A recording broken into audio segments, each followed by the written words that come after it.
नमस्कार, आप देख रहे हैं जनता वॉइस। मैं हूं आपके साथ निधि सिंह। अगर बीजेपी का स्पीकर बन गया तो 3 खतरे होंगे, संविधान की धज्जियां उड़ाई जाएगी, एनडीए के घटक दलों को तोड़कर बीजेपी के साथ मिलाया जाएगा और कोई भी मनमाना बिल सरकार लेकर आएगी और विपक्ष के सवाल उठाने पर उसे मार्शल से बाहर फिकवाया जाएगा। आपको बताते चलें कि संजय सिंह का बड़ा बयान सामने आगे कहा कि संजय सिंह बीजेपी पर हमला करते हुए कहा कि आम आदमी पार्टी के नेता ने आगे कहा, यह पहला संकेत है कि बीजेपी की कार्यशैली में घटक दलों को समाप्त करना उसकी शुरुआत हो गई है।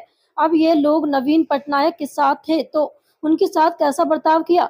उद्धव ठाकरे का तीर कमान चुराया, शरद पवार की घड़ी चुरा ली। 10 साल में उन्होंने पार्टियों को तोड़ा है और घटक दलों को अभी जैसा झुनझुना मंत्रालय दिया है। अब अगला चरण इन पार्टियों को खत्म करना होगा। उन्होंने ये भी कहा कि अगर बीजेपी को स्पीकर बना गया तो 3 खतरा होगा, संविधान की धज्जियां उड़ाई जाएगी, एनडीए के घटक दलों को तोड़कर बीजेपी के साथ मिलाया जाएगा, कोई भी मनमाना बिल सरकार लेकर आएगी और विपक्ष के सवाल उठाने पर उसे मार्शल से बाहर फिकवा दिया जाएगा। आपको पता चले मोहन भगत को लेकर क्या बोले संजय सिंह।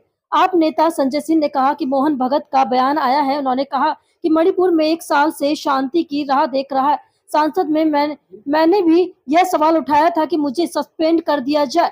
यह साफ संकेत है आरएसएस और बीजेपी में लड़ाई चल रही है। चुनाव के दौरान बीजेपी के अध्यक्ष ने कहा कि पार्टी के आरएसएस की जरूरत नहीं है। बीजेपी वाले कहते हैं कि आरएसएस मृत संस्था है। आज तो माँ बेटे का भी झगड़ा हो गया। मोहन भागवत कह रहे हैं कि प्रतिपक्ष का भी सम्मान करना चाहिए। वही जीतन राम मांझी के बयान पर क्या बोले? उन्होंने आगे कहा कि जेडीयू और पूरे प्रदेश को उम्मीद थी कि रेल मंत्रालय बिहार को मिलेगा, लेकिन उन्हें मछली मंत्रालय दे दिया।